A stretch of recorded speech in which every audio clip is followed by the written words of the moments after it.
Hello everyone, I'm Emma and I'm your storyteller for tonight. Tonight's story is The Bee Who Wanted to Fly a Little Higher, and this is Chapter 7. After much twisting and turning of one corridor after another, Princess Honey finally stopped outside a particular door. Are we here?" said Bumble. "Shh," said the princess. "It's important we don't wake them." Wake who? Thought Bumble. She was very unsure what was happening and even more unsure of who they were. Bumble heard a click and the princess slipped silently through a door. Bumble trailed after as quietly as she could, albeit not as graciously. Once inside, Bumble could see the room led to a huge dome-shaped ceiling that stretched up and along both sides and an almighty staircase stretching all the way to the top. The princess beckoned Bumble over. She was pointing at something. "Do you see this?" she said, the princess, pointing at a spherical-shaped wheel of some kind. Bumble nodded, afraid to speak aloud in case she woke whoever they were up. "You see over the other side, over there," said the princess, pointing to the other staircase at the bottom. "There's another wheel the same. I want you to go over there and find it, and when you have it, wave at me." Bumble did as she was asked, and before long she had located the wheel. She waved at the princess, who motioned for Bumble to turn her wheel. Together, Bumble and Princess Honey turned their wheels, and suddenly the room started to become much brighter.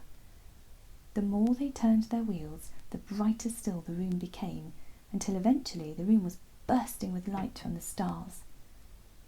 The wheels were connected to a large leaf that covered the dome, and by turning them, the leaf cover had been gradually removed.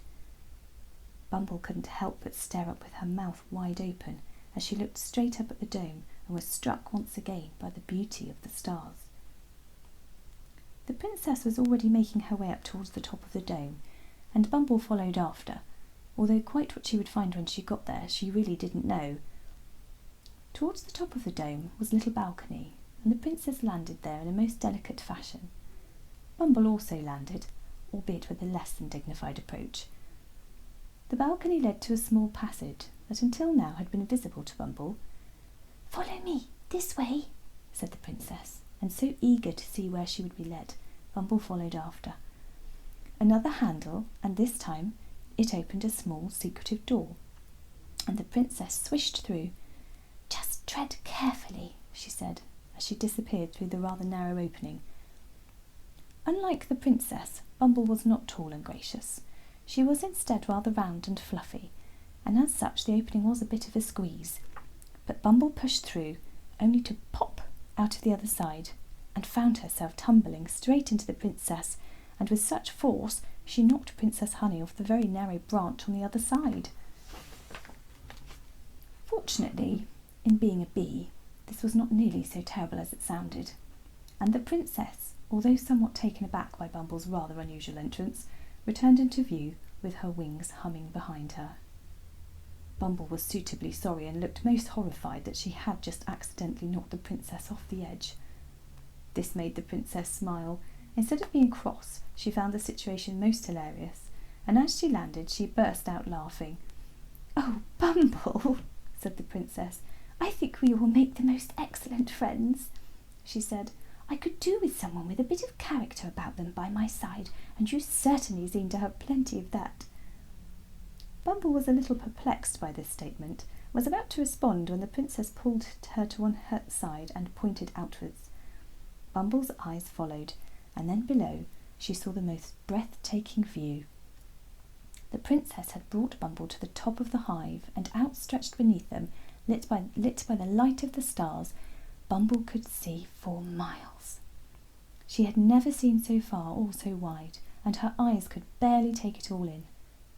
To you and I, she was on top of a hive, but to Bumble it was as if she was on top of the world. For once, Bumble was speechless. She was completely absorbed in the view below, transfixed by its beauty, and humbled by the size of this place. But most of all, Bumble was excited. This is where she thought she'd never be. This was outside the hive, and Bumble wanted to explore it. And that's the end of tonight's chapter. Night night. Sleep tight. See you soon.